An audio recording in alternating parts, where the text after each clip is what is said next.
Hi, everybody.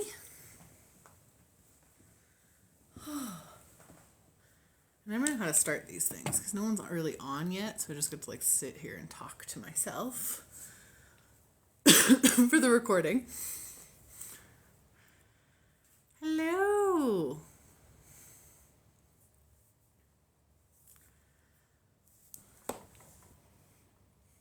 Welcome, everybody. Happy New Year. This is my first live of 2024. Woohoo.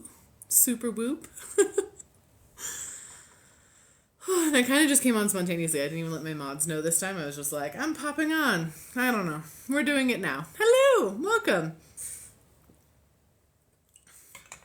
So nice to see you all. Happy first week of the year. Honestly, it's heavy. I'm not going to lie. Basically December in and of itself was a really, really heavy energy month in general.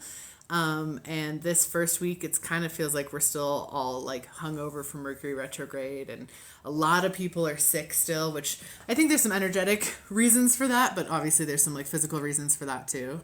But a lot of people are just drained this week, and this past month it was really rough. 2023 closed out with a tire fire. That's how it ended. So it energetically was a mess. Physically, it was a mess. It was a doozy. It was so much. Yeah. Oh, I'm so glad you like my energy forecast. That's amazing. Thank you. I felt really bad because the last 2 weeks of December, I didn't get a chance to do my energy forecast because I got ridiculously sick and I couldn't muster it. And I know some people were having a hard time with it too, and I had a couple people be like, are you okay, what's going on? And I was like, I am sick, I can't function. So I'm finally bouncing back from that, so which is nice, and I appreciate it, that I'm bouncing back. But whew, it's been a couple weeks of rest because holy hell. Yeah, I will say the energy, so this wet blanket energy is what I've been calling it, because it literally feels like we got a wet blanket thrown on us the last week of November, and we're just now crawling out from underneath it. But it really starts to dissipate and move off of us a little bit. Basically by the 15th to the 17th of this month, we're really going to notice, maybe starting at the earliest the 12th, I would say, we're really going to start noticing hey, I have ideas again. I have creativity again. I can speak to people once more. Communication is actually going to function again, because right now it's not functioning. Right now communication is not functioning at all. But we're getting there. It'll come back, which is nice. Oh, thank you. Yeah, these are my fun New Year's nails. There we go. You can kind of see them that way. Super fun. Yeah, Mercury retrograde was part of it. Honestly, I think on a very deep energetic level, and obviously not talking astrology because I'm not an astrologer. Go check out Crystal Lynn for that because they're incredible astrology-wise and a million other ways-wise. But I think that a lot of what happened with us on this last bit of the year is 2023 was so full of stuff. It wasn't all bad. It wasn't all good. It was just so much. Everybody had a year of so many things that happened. And because of that, I think a lot of us avoided processing literally anything the entire year. We all just kind of gritted our teeth and got through it. And so before we transitioned into this 2024, into this New Year's space, even though New Year's is very much an arbitrary date that we just, as happy humans, picked and put on the calendar, I think what happened is we essentially built up all the energy, and then we had to process it somehow before we stepped into the new space. And I think collectively that's part of the reason that energy really dipped down, and also why a lot of people kind of hit a serious wall, whether they got sick or whether you just got super burnt out or you got ridiculously tired or you just lost all motivation. There's a million different ways that it manifested, but I think a lot of that is because we avoided processing so much energy throughout the year that we kind of all got smacked with it at the same time, which is not fun. Oh, Dee, I hope you feel better.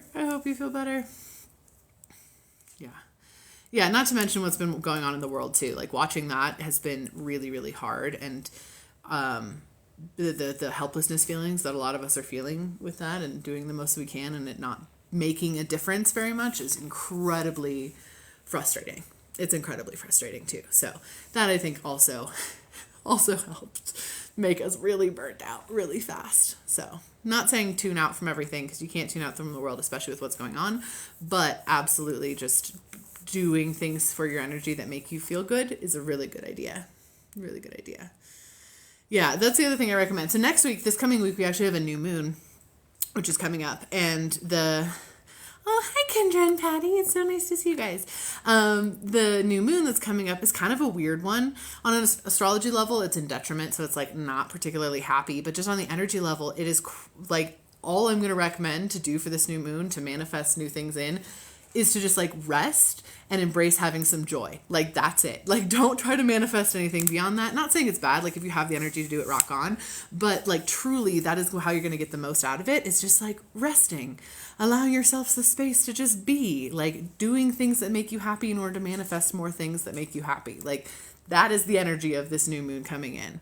And I'll do more videos about it closer to the date, of course, too. But that's what we're feeling. Yeah, that's what we're feeling. So, oh, hi, Sarah. Oh, you know what? I haven't been to my post office box in like 2 weeks. So I bet it did, but I will go look. Thank you for telling me about that. I so appreciate you, Sarah. And I look forward to getting to see you in a couple weeks. Right? Because I think you're coming to the conference. I don't remember. A lot of people are coming to the conference. If you guys don't know, you can come hang out with me. We're hosting Sacred Spaces Gathering in Richmond in a couple weeks, Richmond, Virginia. And we're going to hang out together and we're going to have speeches and we're going to have workshops and we're going to speed readings and we're going to have vendors. And it's going to be super duper fun and amazing. It's going to be just this magical gathering of community and connection, which is the theme of this year, truly, is community, if I had to give it one.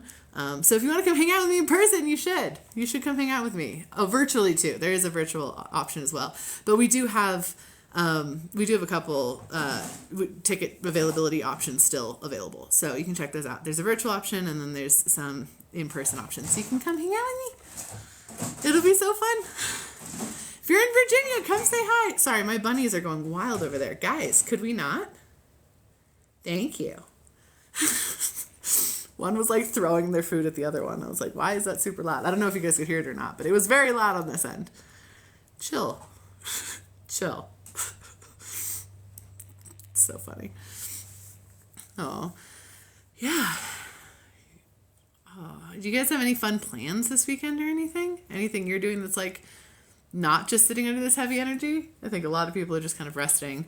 My youngest daughter turns 12 this weekend, so it's her birthday. So we're going to do magical birthday things, which is fun. Excited about that. All of my kids' birthdays are basically within the same month as Christmas, which is super great. I have 3 kiddos, and they're basically from November 30th to January 13th, all 3 of them have birthdays, which is so fun for my wallet. But yeah. How do I find that gathering? It's called Sacred Spaces Gathering. Just go to sacredspacesgathering.com or you can go to the link in my bio and it's right there. Yeah. More rest. Working on a portrait I'm doing in oils. Ooh, that's so cool. I love that. I hope it turns out wonderfully. That's amazing. Oils are hard to work in for sure. Fun. You're going to Colorado for the weekend? Awesome. Oh no, Sarah, I'm so sorry. I hope your kid is okay. That's scary. 2 of mine are in December as well. Yeah, and my husband's birthday and my dad's birthday. They're all in December. It's like, I don't know what I have with Sagittarius and Capricorn, but something. They're everybody. Everybody in my life. Oh, working all weekend. Well, I hope it's an easy weekend. Here, December 28th. Yeah, nice. So again, lots of Capricorn Sagittarius energy hanging in here.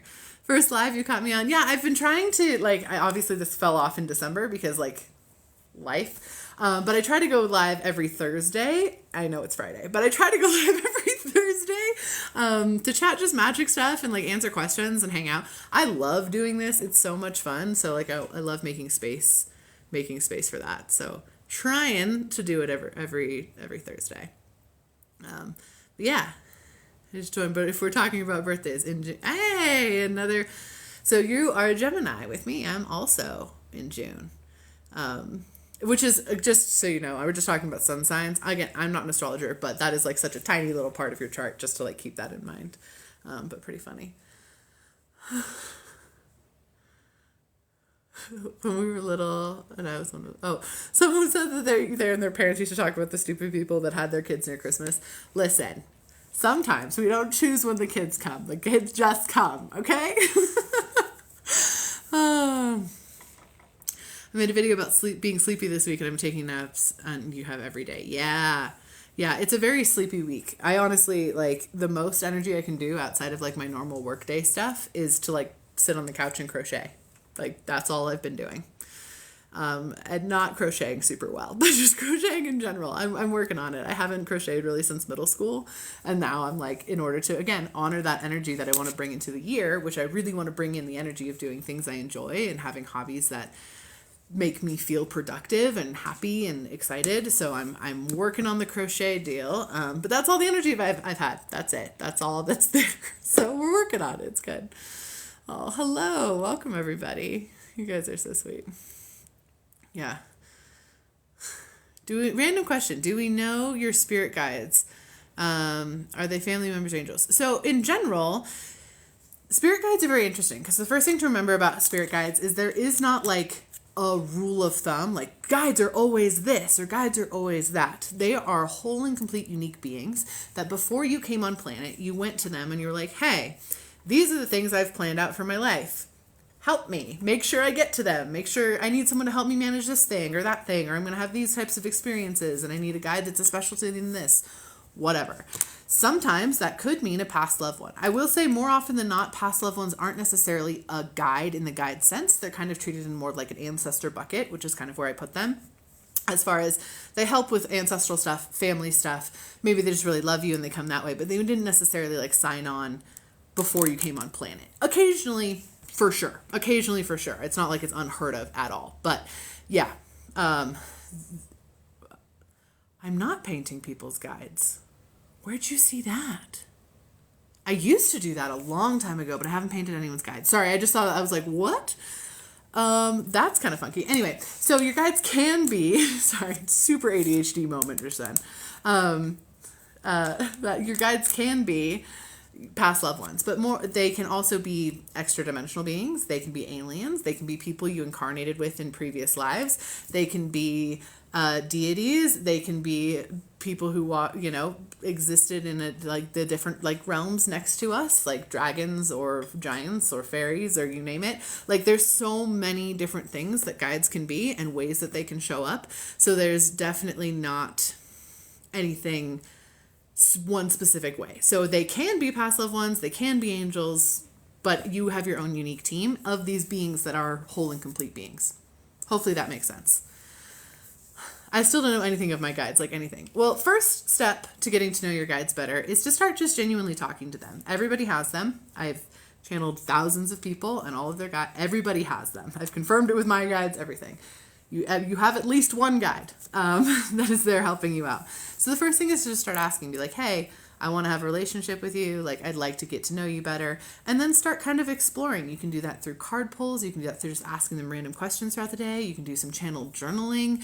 You can get a reading and they can, the person you're getting a reading with. Like, I do a lot of guide meet and greets in the readings that I do for people because it helps. Because we like to put things in buckets. We like to understand who we're talking to. That's a very, very human convention. And we really dig that. So it helps to know. And so you can do that in like a reading capacity as well in that way. Or you can really just start diving in. You can use like a pendulum, other tools to ask questions. You also don't need to know who your guides are to start asking them for help, to start talking to them. You really don't. You can literally just be like, hey, like, I really need to know,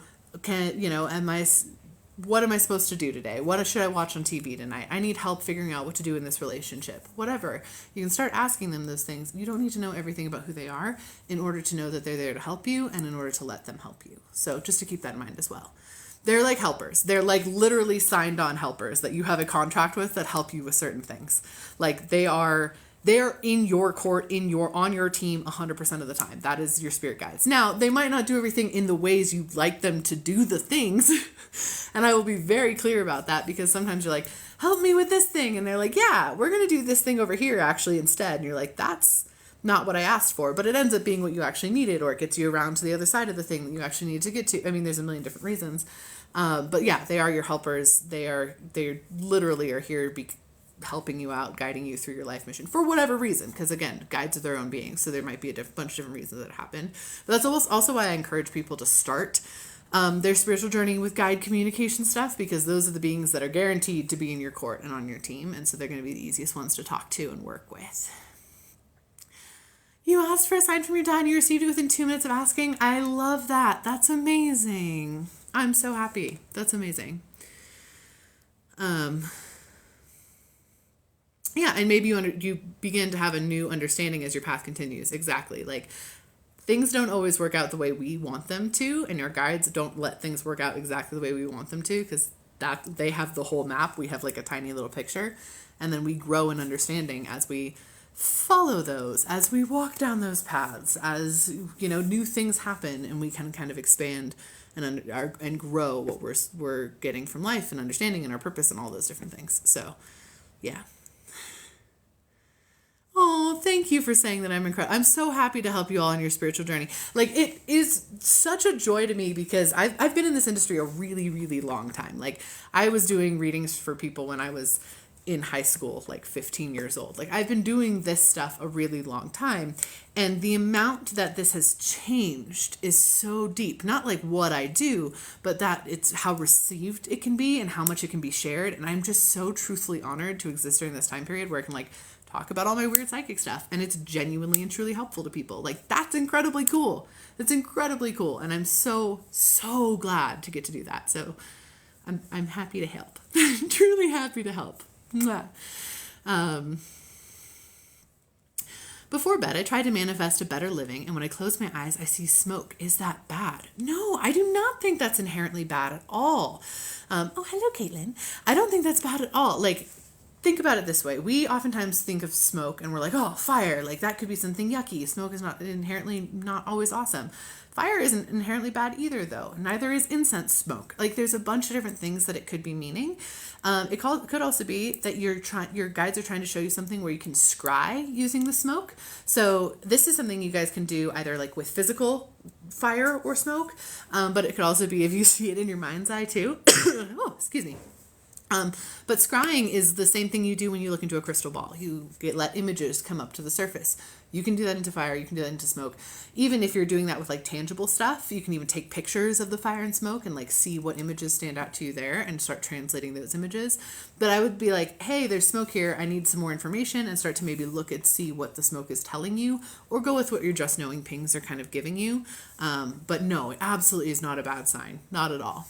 It also could mean that you're in a space where a lot of energy is transmuting, because smoke is a result of a lot of energy transmutation. That's not a full word, but you get what I'm saying. That's what fire does, right? It transmutes things. So it's probably a big sign of that as well. Yeah, great question. You run a tarot club for your library. It touches my heart to assist them. I love that. That makes me so happy. We need more community stuff like that. And I love that there's a tarot club in your library. That makes my soul smile. I love that. Oh, thank you. Someone said they loved my card pull on the podcast. So if you guys don't know, I have a podcast. It's called The Alchemist Inkwell, where Crystalline and I hang out each week and talk about magic-y stuff. It changes topics each week, but it's really fun. And yeah, we did a card pull on the podcast. It was a really interesting card pull. Like, you can listen to the whole episode, but I had Odysseus and then Achilles pop up and then Chiron after that. And I was like, well then. So if you know about mythology, Chiron trained both of them. And it was like the journey card and the like exploring yourself. Like, it was really interesting reading. So I'm glad it resonated with you. It was very fascinating. Can spirit remove my blocks? How do I clear the fog and push? Ooh, that's a fun heart. Thank you. Spirit can totally clear your blocks.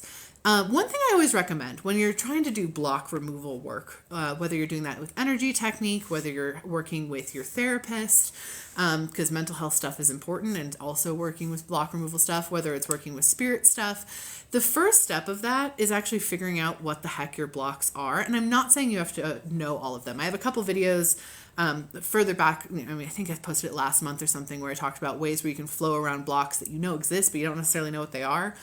So there's techniques for that. I also have a meditation for that in my Patreon.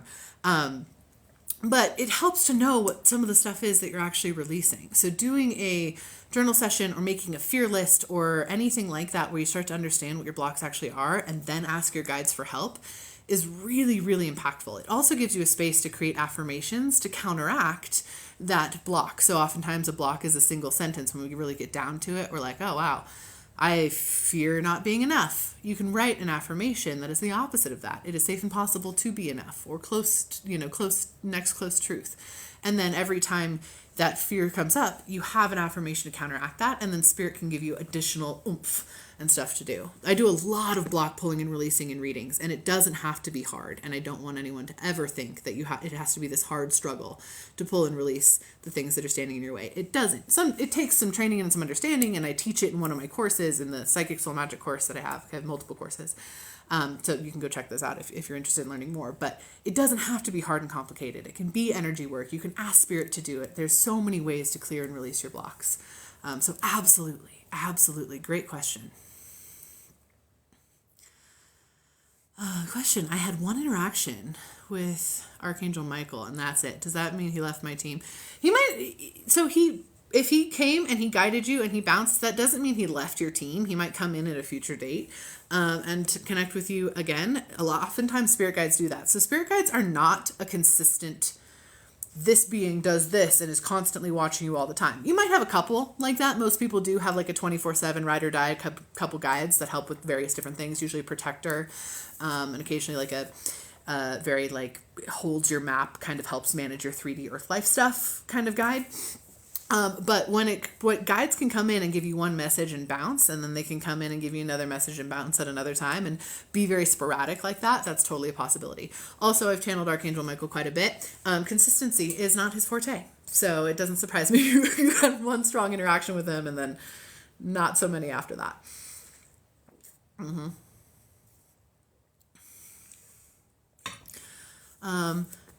Can your pets see or sense spirit? My dog seems to be sensitive. Yeah, animals can totally see and sense spirit. They actually see, they're way less disconnected from their like intuitive and energy sensing abilities because they don't have society to live in, basically. So it's way easier for them to see and sense spirit stuff. Absolutely it is. And whether that's people's energy, whether that's an actual ghost in the room, whether that's, spiritual pressure in like a forest situation or a park or whatever, like animals really have less filter there. It's kind of like little kids. So like little kids have way more, you hear a lot more little kids remembering their past lives, little kids saying spooky stuff. Well, they haven't had filters put in by the society around them yet. They don't think that those things are weird to see. They think everyone can see that. Animals are very much the same. Very much the same. They're incredibly intuitive. I've worked with horses my entire life, and I was a horseback trail guide for years, all sorts of different stuff. And that is crash course in animal communication. If you really want to like psychically communicate with animals, horses are great for that. But the amount of things that I knew I could see, but the other people with me on the trail ride couldn't see, but the horses could also see, was very, very trippy, like out in the forest in the middle of the night and things like that. So yes, they're very intuitive and they can definitely see a lot of spiritual stuff. How did you know you wanted to work with Apollo? What a wonderful question. I don't know if anyone's ever asked it in that kind of way before. So for those of you who don't know, Apollo is one of my main guides. I know a great amount of my guides. I know a lot of them and I'm very close with them. They're my bestest friends. But it's kind of an interesting story. So I did do a breakdown like YouTube video about how I met a lot of my guides if you want more information. I actually didn't decide I wanted to work with Apollo specifically. I was a Hellenic polytheist, very actively practicing Hellenic polytheist, which is the modern revival of the ancient Hellenic religion, also called Hellenismos. And I was a Hellenic polytheist, and I was practicing that for a couple years. I was really connected to that pantheon, and it's something that felt very familiar to me. And I was like, I want to connect with something and start really working on deity work. And that was kind of my introduction to that. And I didn't really have any sort of thought of like having a patron deity or anything like that. It's not really part of that practice. However, at the time I was living alone. It was right after I left a really abusive, yucky situation with my ex-husband, and I was kind of struggling, and he kind of picked me. He kind of was like, hey, this is a thing. I had a lot of affirmation and confirmation from him, kind of right off the bat. And as I got better at my guide communication and deity communication and things like that, I kind of asked like, hey, are you just like a deity that decided to like hang out with me right now? Or is this like a guide thing? And he was very, very clear in no uncertain terms that this was a guide thing and incredibly permanent. And I got affirmations of that. One time he stopped me in this like pane of light and like answered a question via song, and like my whole body froze up. It was a whole experience. But I did not decide to work with him in any way. That was a pre-planned decision that he was like, hey, by the way, I'm going to help with this stuff. So he does. That's how he works. Great question. Oh, I would love for you to book with me. That would be amazing. You started Mythos on Audible and I loved it, learning a lot. Isn't it good? If you guys want a really wonderful translation of the myths, Stephen Fry's Mythos is fantastic, and he narrates the audiobook himself. It's really, really good. I highly recommend that if you're really wanting to learn some of the Hellenic myths and to learn more about the deities in that way. It's a really wonderful resource. I'm so glad. Yeah. Can I talk more about how I channel book characters? Yes, I can. Oh, also Arden said, please read Circe by Madeline Miller. I've read Circe and The Song of Achilles, and she has a little one. Oh, it's a small book. Where is it? I have it back here. Where did it go? Krista got it for me. Oh man, I don't know where I put it. But she also has another like small retelling that I can't remember what the name of it is. But I love those books. They're fantastic. So when I channel book characters, it is very akin to channeling guides, etc. So the thing to remember, especially when it comes to book characters and fiction book characters, is everything does actually exist in energetic reality, which can be a hard kind of thing to grasp a little bit, but it really isn't. There's so many infinite possibilities in the universe. When people channel in a story from on our realm here, on our plane of existence, we're tapping into the energy of beings that do actually exist out there, and they'll be like, hey, here's a story. So everything can exist in energetic reality. So when you're channeling in your characters, you literally are inviting them, being like, hey, I have this idea for a book. Here's the characters. You guys are reaching out to me. What's up? What do you want to tell me about this story? Whether that is a historical fiction and those beings actually walked on planet before, a la Lacusta, my book that I'm working on, whether it's, fantasy fairies that definitely don't walk on our planet but come from a totally different realm, whether it's a mystery, like, you name it, you can actually channel in your characters and understand their journey and themselves more. And then as you write the book, they're healing through their stuff, you're healing through your stuff, and therefore the reader will hear through their self as well. So that's like the gist of it. There's a lot more that goes into it, but it's very similar to channeling guides or channeling in deities or past loved ones, you name it, but you're channeling in beings that are reaching out to you to help you tell a story.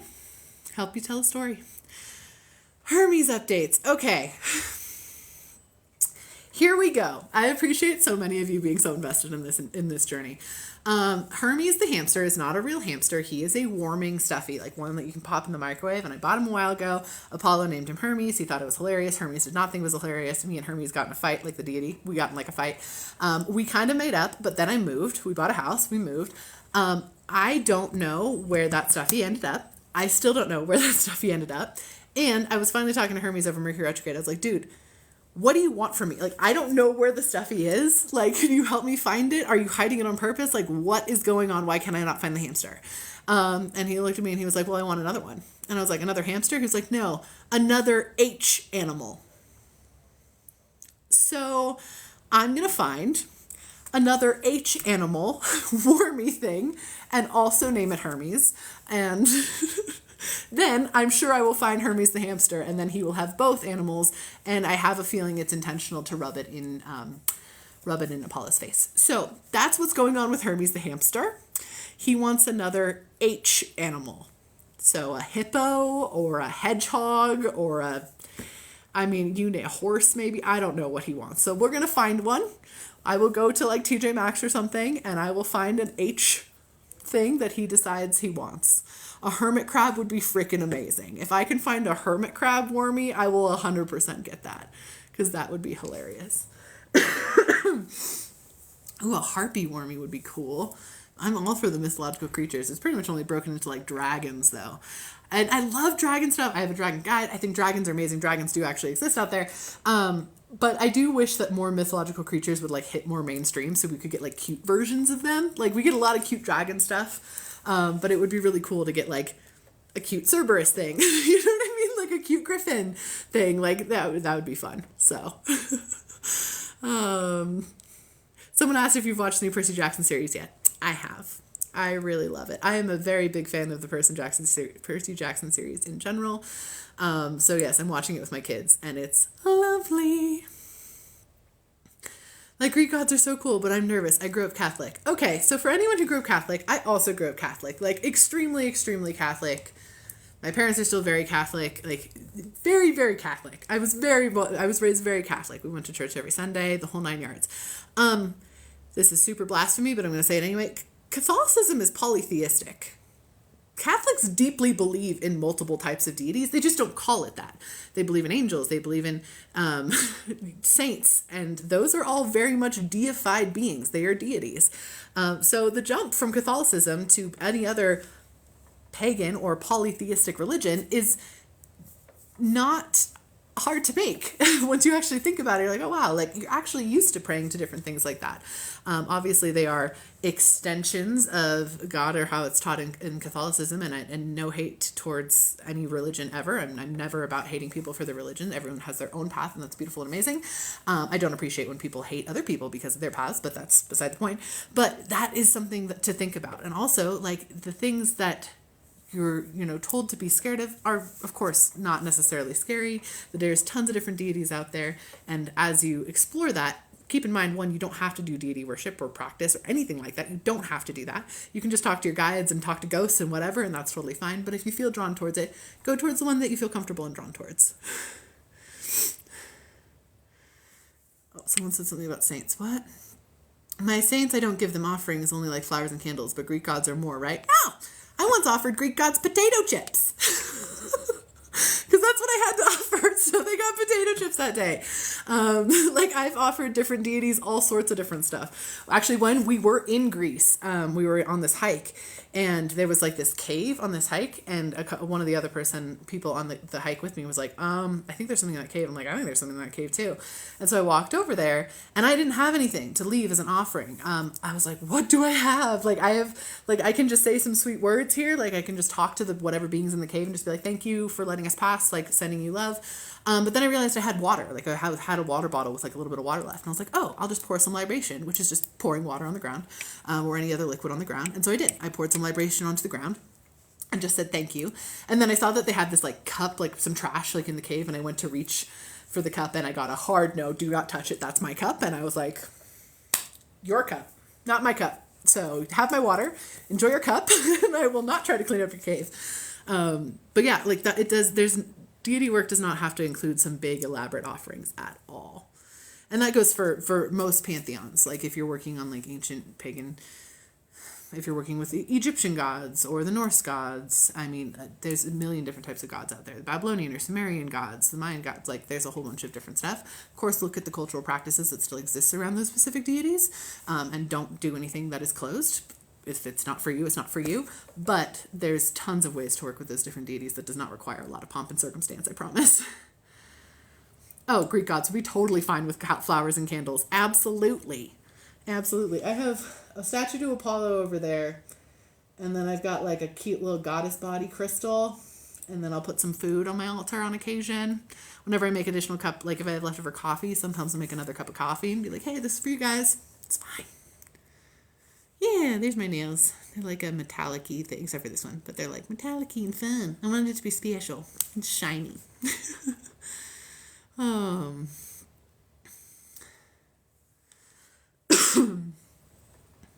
How long do you leave the offering? This is a great question. Honestly, I need to do a full YouTube video about like altars and how to use them.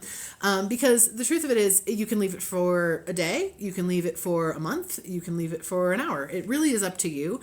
And it also kind of depends on like what you're offering, you know what I mean? Like if you want to leave a cup of wine out, you can leave that out for a little bit longer than if you're giving them a slice of casserole, right? Like you want to balance that out.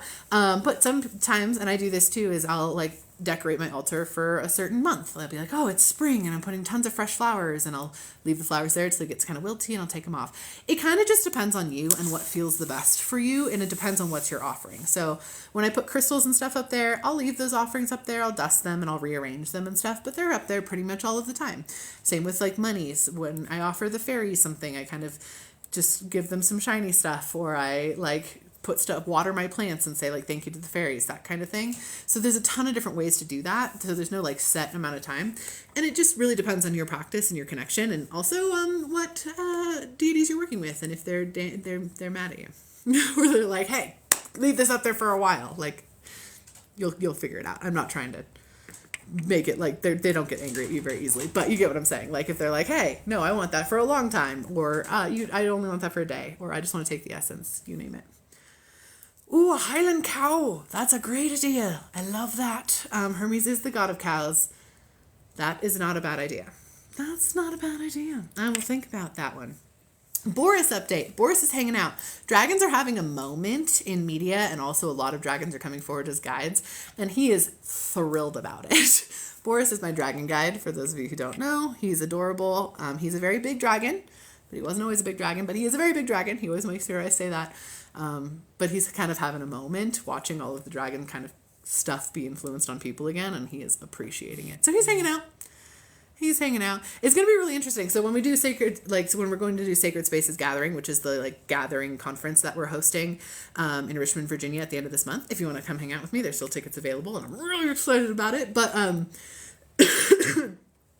when we're going to go, it's going to be so interesting because like Rebecca the Ghost Guide and Catherine and Krista and I and a bunch of other people that like are spiritually inclined that I already know, plus all the people that are attending are going to be there, and it's going to be so interesting just to like watch all the guide interaction and the ghost interaction, and like, oh, it's going to be so fascinating. We're even going to have like the Phasma box going during some of the keynote speeches, so we can have like the ghosts get to give input too, and if they have any questions, like ask questions. It's going to be really fun, but like I'm like, okay, it's going to be interesting because like I'm rolling up with like a dragon and very big kind of angelic sort of being, and like a bunch of beings like that, and I know other people have very similar stories, and it's going to be really interesting to see that. So there's going to be obviously a lot of content that comes out of it, but it's going to be a fun experience to be around that many people that like we're all going to vibe and just be like, whoa, you have this thing, and they're going to talk to each other, and we're going to talk to each other, and it's going to be just layers of stuff. And we're going to do another one of these in the future, so this is not the only gathering we're going to be holding. So if you can't go to this one, it's okay. Don't worry that you're like missing out on everything. I promise we'll do it again. But yeah. Do blocks prevent you from a good interaction with guides? Yes, sometimes blocks can totally stand in your way of communicating with your spirit guides because of the types of blocks. Like it could be religious blocks, it could be fear blocks, it could be that you just don't believe you're magical enough. I mean, there's a million different things that can happen that way. So the more you remove blocks in general, whether those are about money or love or spiritual stuff or confidence or you name it, the more your spiritual communication, your intuition is going to pick up naturally, and that's going to make it even easier to communicate with your guides. That's kind of how it works. So the way I always describe it is we have like a magical river flowing inside of us when we come on planet, right? And from the moment we step on planet, we start throwing things into that river. We start polluting it, damming it up, jamming it up, right? So, you have a traumatic experience, so you chuck some beavers into the river, or maybe you pick up a limiting belief from television and in goes some plastic bags, or you have some ancestral stuff happen, and so now there's a couple bricks and some mud and some sticks in your river, right? You're just jamming that up. As you start to pull that out, all those things help your magical river flow again, even if they don't necessarily feel intimately connected to the magical river, right? Like you might have an issue with your, believing you're worthy or being a perfectionist or whatever it is, whatever the blocks are, as you work on those, as you release them, however you release them, the more intuitive you're going to get, which is amazing. How do you know if a block is there?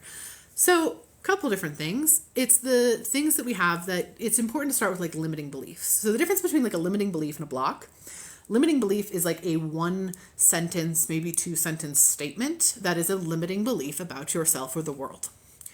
A block is a stack of those. A block is like a layered stack of those where you want to get to the bottom one and release the bottom one so the whole stack tips over.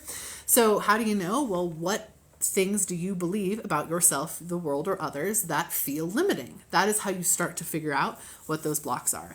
And if you start to figure out like, okay, well, what limiting things do I think about spirituality and the universe as a whole, and me being able to connect with the universe, that's how you kind of discover where those limiting beliefs are, and gives you the starting point to pull and release them. And if you want to know like my technique, unfortunately it's not something I can teach on a live, like it actually has to be on like a course form, because it's like a multi-week sort of situation to really learn it. But I do have some courses available that help with that quite a bit.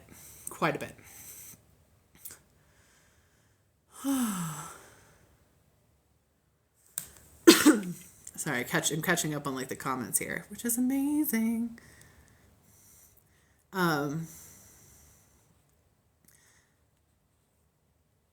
Any magical book recommendations? Yeah, I got a ton of book recommendations. Absolutely. I just finished Bookshops and Bone Dust, which is the prequel to Legends and Lattes. Both books I recommend highly, especially if you're in a space where you need a hug, where you need like a book hug. Fabulous. Legends and Lattes is first. Bookshops and Bone Dust is second. I'm not usually a prequel type of person. Usually I'm like, I don't want to know this story. Like, I already know where they're going. This prequel is worth it and actually ends the duology in a beautiful, fantastic way. Highly recommend. Travis Baldree, who is the author, is actually on TikTok too. He's very fun to watch, and he narrates the audiobook himself, which is pretty cool considering he wrote it, which is very rare in the publishing industry. And I also just finished, here. On the plane to Mexico, I read this. I don't know if you guys see it. It's called Magical Detours. It's a choices novel, like a choose your own adventure book. And it teaches you how to read tarot through the choices that you make. It's about these like teenagers that are on a journey to find missing tarot cards that are like hidden.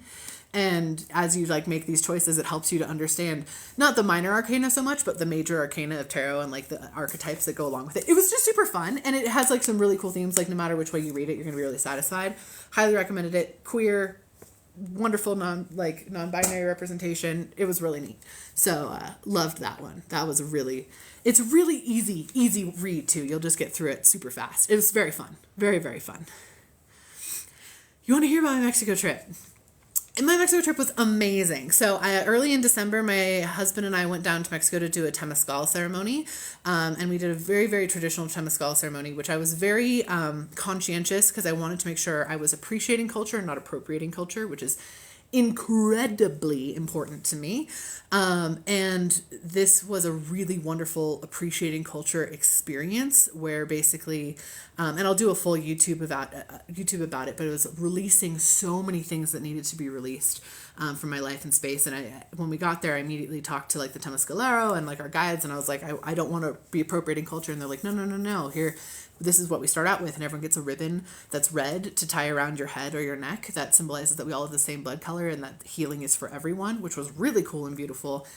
There's a huge blessing. We got to be in the dark and just chant out in this heated temazcal, which is like a dome structure, like chant and scream out and release all these things. And it's like symbolizing being reborn essentially, which was really amazing. And humans do not spend enough time in the dark. Like, I mean that with my whole heart. We have learned to fear the dark and we don't need to. It's really important and beautiful to get to be in a space where the dark is safe and held. And even though I was in the middle of the jungle, like literal middle of the jungle, there were monkeys.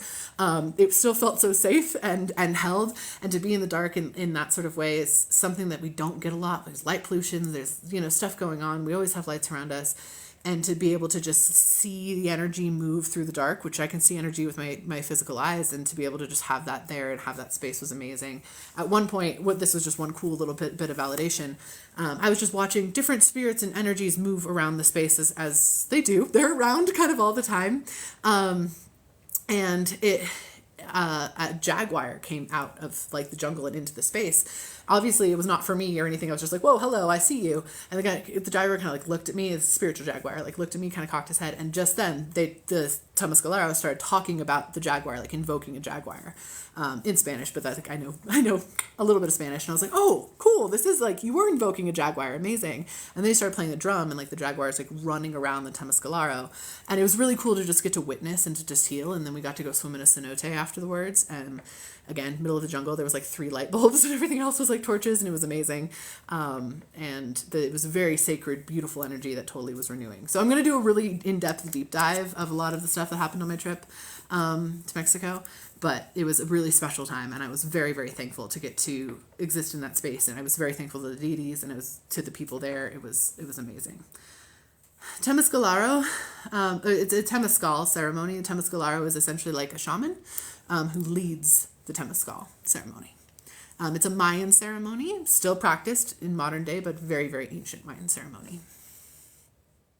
So, highly recommend. It was really amazing. Really, really amazing. Yeah. Oh, hello, Catherine. Oh, yeah, you guys are so welcome. How do I find opportunities like that? Couple different ways. Oftentimes I will look for them.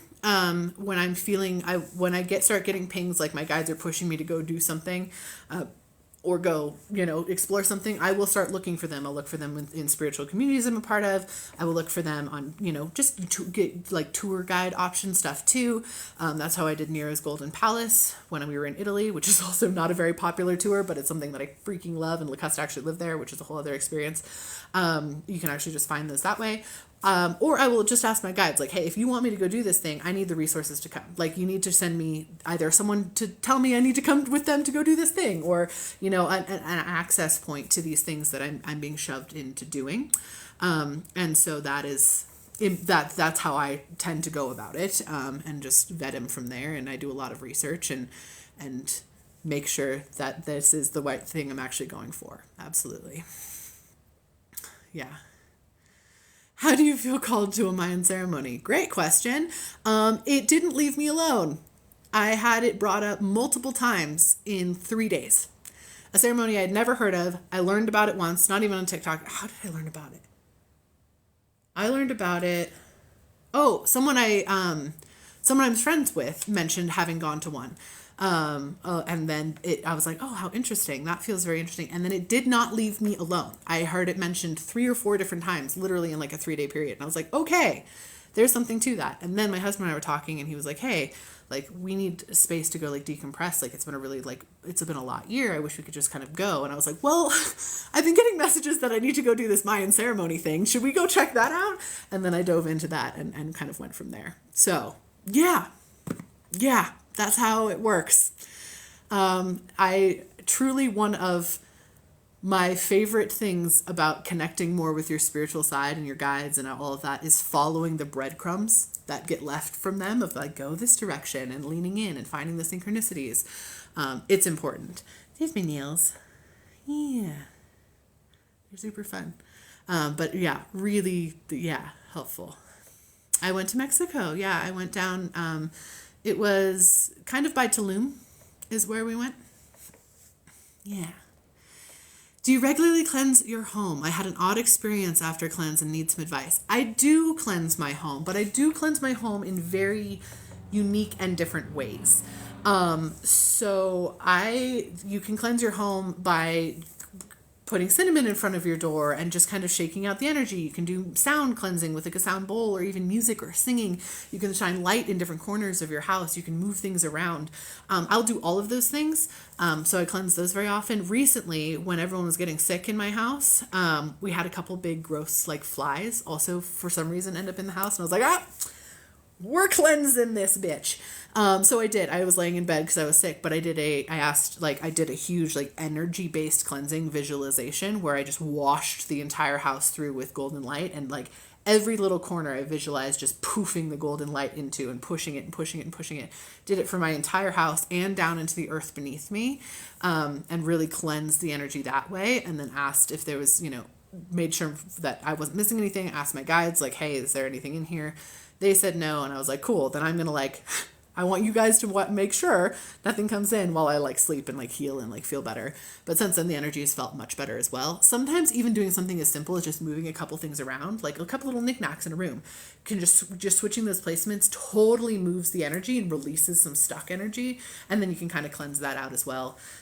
You can, use smoke. You can use sound, you can use light, you can use water and sprinkle that. I mean, there's a million different things you can do. But yes, I regularly cleanse my house. I did a regular cleansing and shortly after had a very negative experience with a family member. I am not sure what the experience with the family member was or why that would come up for you, what I can say is it doesn't feel like it's necessarily related to the house cleansing in and of itself. It feels like it's more related to like a family member dynamic. And especially recently, communication has been broken as heck between people. Like December was a very yucky energy month for everyone.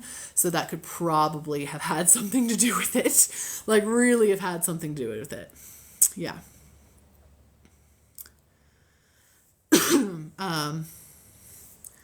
Heard. Yeah, it's been an adventure. Do I think magic is just acting? Do you mean like magicians? No, I think some magicians are very intuitive and actually tapping in and doing some stuff. Some magicians are really good at tricks, and that's wonderful too. But no, I don't think it's all just acting. I don't. Yeah. How do you handle vertigo associated with spiritual awakening? Ground your energy. Ground your energy a ton. And I truly mean that. First of all, make sure it's not something actually medical that's going on. Like, I'm not going to sit here and be like, it's all just spiritual, because it's not. So make sure there's nothing like actually medically happening. Always double check on that. But if you're in that space and you're feeling very lightheaded with stuff, ground your energy a whole bunch. There's a ton of different ways to ground your energy. I have so many videos on it on here, on YouTube. One of the simplest ways, take your dominant hand and put it on top of your head. And just hold it here for like 30 seconds. Really, really helpful. Basically what it does is it creates an energy circuit that starts pushing your energy down into the earth. And then when you remove it, energy gets pulled up from the earth, which is the other part of grounding. Grounding is not just about pushing energy down. It's also about pulling earth energy up so you feel secure in your body and also don't burn yourself out. Oftentimes vertigo and stuff like that with spiritual awakening, lightheadedness is truly a sign like, hey, you're using too much of your own energy, basically. You need to tap in and use the battery that is the earth beneath us. Pull that energy in. That really is helpful. Really, really helpful. Other grounding techniques that I really like, especially if you are struggling with vertigo stuff, instead of trying to push your roots or anything down into the earth, which you can if that works for you, rock on.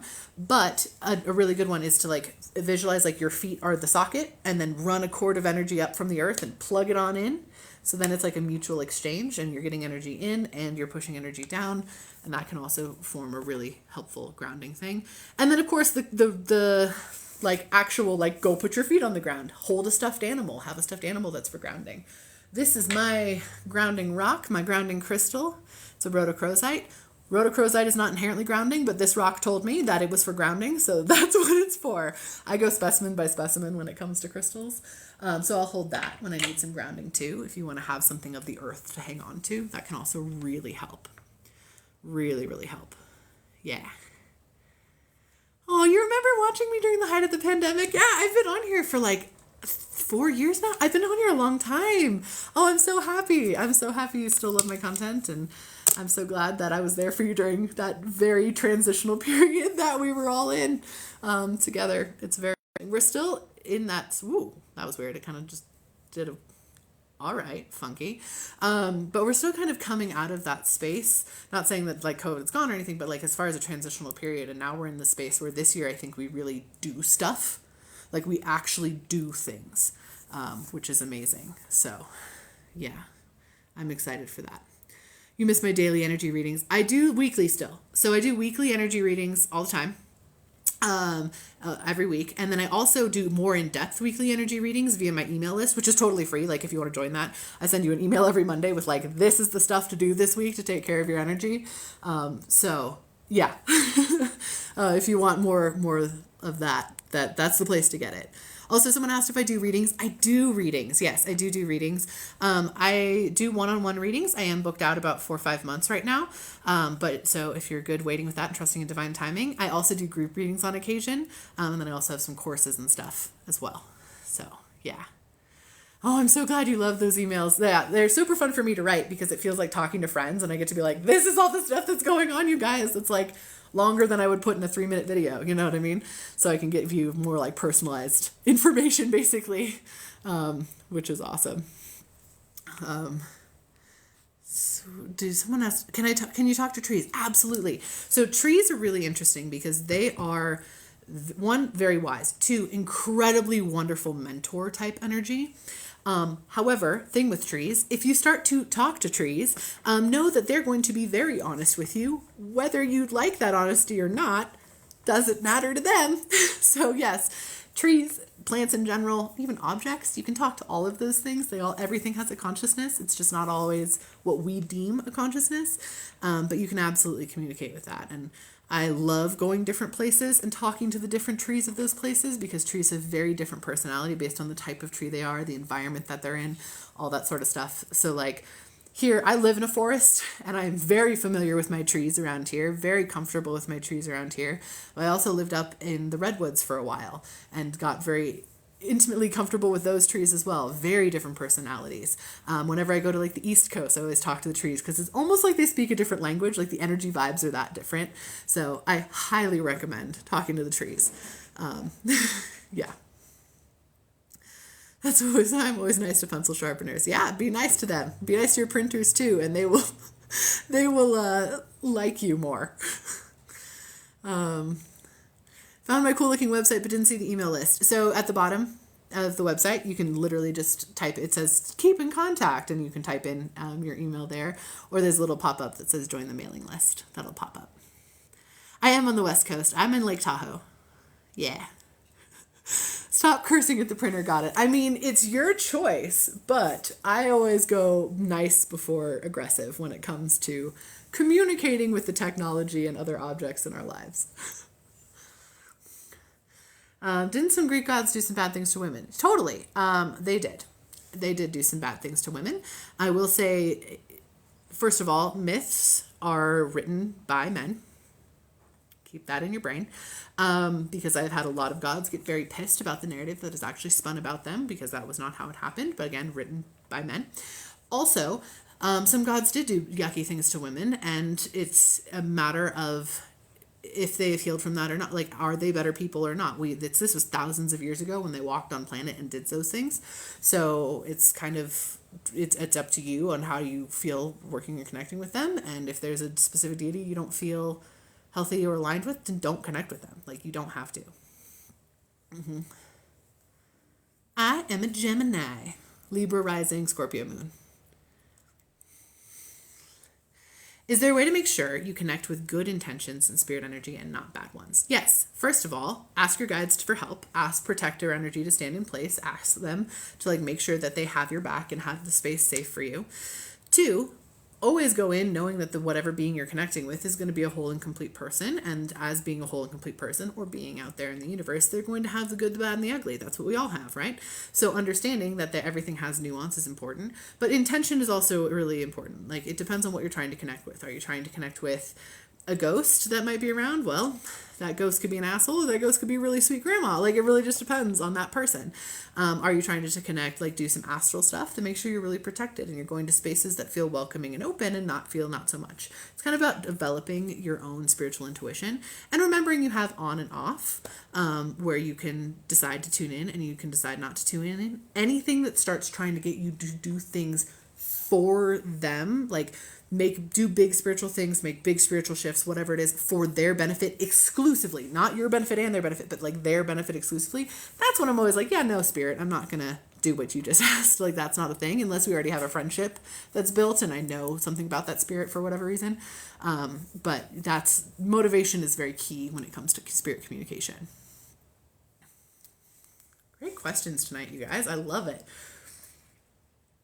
I will say, I've been having a little bit of a creative slump as far as what should I do in videos, which is weird for me because usually I have so many ideas. I have a backlog of videos that I release. But man, since I got sick and since this last month, it's just been so heavy. So if there's video suggestions you want to know more about, or TikToks you're oh, I wish Emily would make a TikTok on this, please let me know, because I will gladly do that. I'm definitely in that space right now.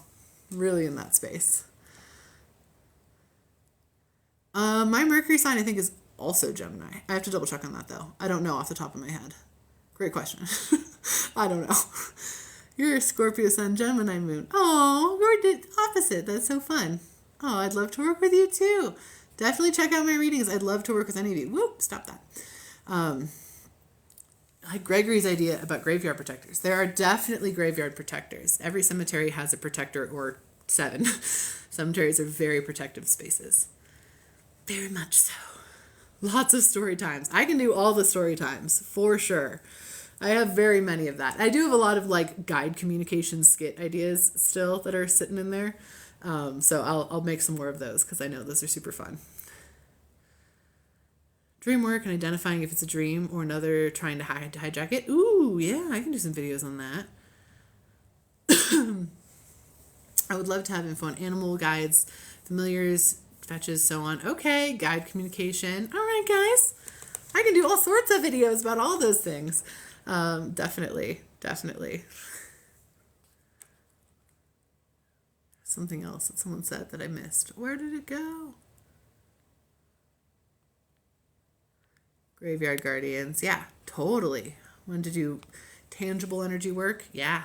You guys are so sweet. Thank you. I thank you for giving me ideas. I will write literally all these down as soon as I get off the live so I don't forget them.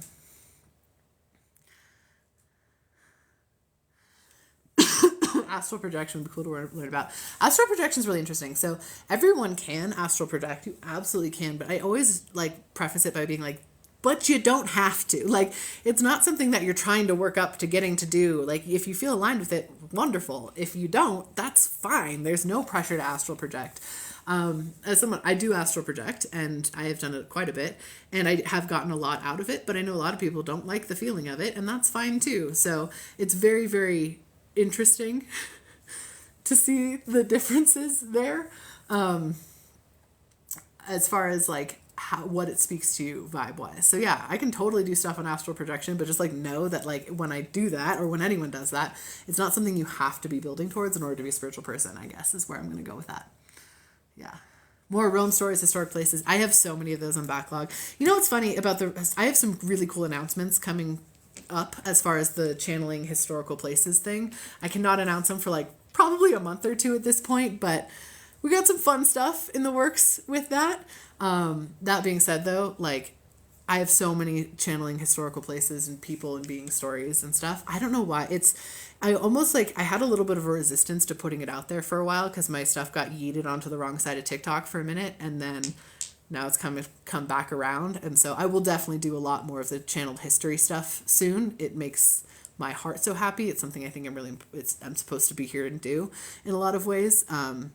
But yeah, so thank you for encouraging me to do that because it's something I love so much, but haven't shared a bunch about it lately.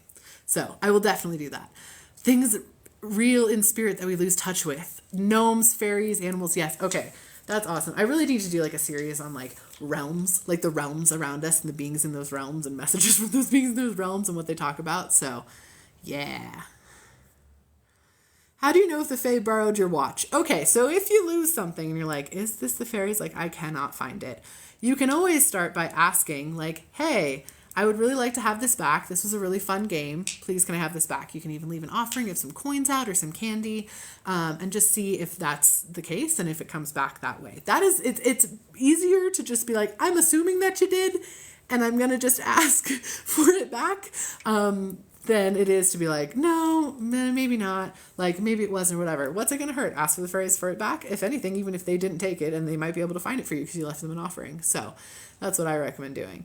I will say I have a full video on YouTube about the fairies. I'm never asking you to try to work with something you feel uncomfortable with working with. And I'm never talking about fairies in the way of like Celtic belief system or Germanic belief systems around fairies. I'm not well versed enough in those to speak to that. I'm only speaking to my experience in regards to the Fae and what fairies have told me and the different fairy connections that I have, which I've done a lot of story times about.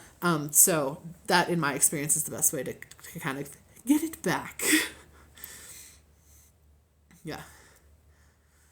Yeah, I'll definitely do a series about different neighboring realms and the beings from those realms and what my experiences with some of those beings have been. I can totally do that.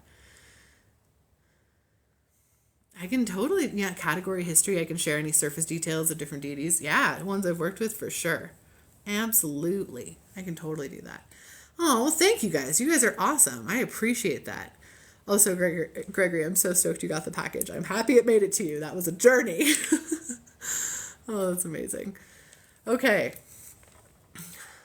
What kind of candy should I offer? Whatever you have on hand. Oh no, my phone is dying. Okay, well that is my sign to hop off. My phone just like got darker for me on this end. Thank you guys so much for hanging out with me. This was super duper fun. I really appreciate all of you so much. I I can talk about the layers of the universe more. Oh, awesome. Okay, cool. Comment these on some videos too, so I can make sure to like heart them and like come back around to them. Maybe I'll even make a video for video ideas.